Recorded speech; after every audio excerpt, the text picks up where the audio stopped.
పెద్దపల్లి జిల్లా కేంద్రంలో భారీ ఆర్థిక మోసం వెలుగులోకి వచ్చింది. చిట్టీలు, ఫిక్స్డ్ డిపాజిట్ల పేరుతోటి ప్రజలను నమ్మించి కోట్ల రూపాయలు దోచుకుంటున్న అక్షర చిట్ ఫండ్స్ నిర్వాహకులు పరారయ్యారు. అధిక వడ్డీ ఆశ చూపించి పెట్టుబడులు పెట్టించారు నిర్వాహకులు. డబ్బులు సేకరించిన తర్వాత ఒక్కసారిగా మకం మార్చినట్లుగా సమాచారం. బాధితులు లబోదీపం అంటూ పెద్దపల్లి పోలీస్ స్టేషన్ను ఆశ్రయించారు. తమ జీవిత పొదుపులను కోల్పోయామని ఆవేదన వ్యక్తం చేస్తున్నారు.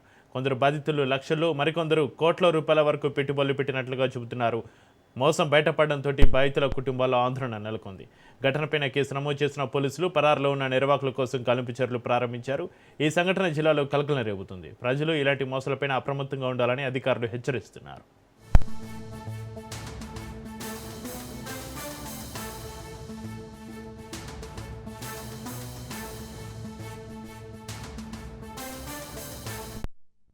లక్షలు కాసాపూర్ దూలపల్లి మండలం కాసాపూర్ మాది. నేను సింగరేణిలో జాబ్ చేసిన. రిటైర్డ్ అయిన పైసలు నా భార్య పేరు మీద 5 లక్షలు, నా పేరు మీద 7 లక్షలు ఫిక్స్డ్ డిపాజిట్ చేసిన. దయచేసి పెద్దలకు తెలియగా నా బతుకు రోడ్డు మీద అయిపోయింది.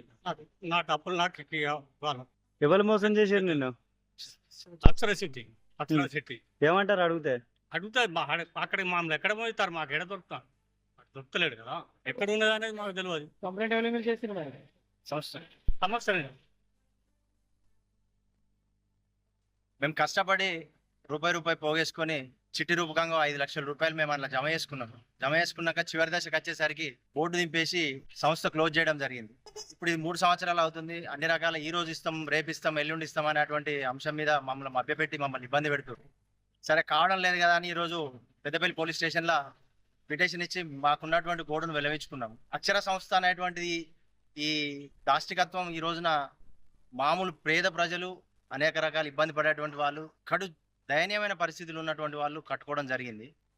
కాబట్టి ఉన్నతమైన స్థితికి క్షేత్రస్థాయిలో తీసుకుపోయి మాకున్నటువంటి ఈ బాధను, మాకున్నటువంటి ఇబ్బందిని, మా డబ్బులు మాకు వచ్చే విధంగా ఈ క్షేత్రస్థాయి రాజకీయ నాయకులు ఎవరున్నా క్షేత్రపరంగా అది సీఎం స్థాయికి తీసుకుపోతారా లేకపోతే ఇంకేడికి తీసుకుపోతారో తెలియదు, కానీ మాలాంటి బాధితులు వందల వేల మంది ఉన్నారు.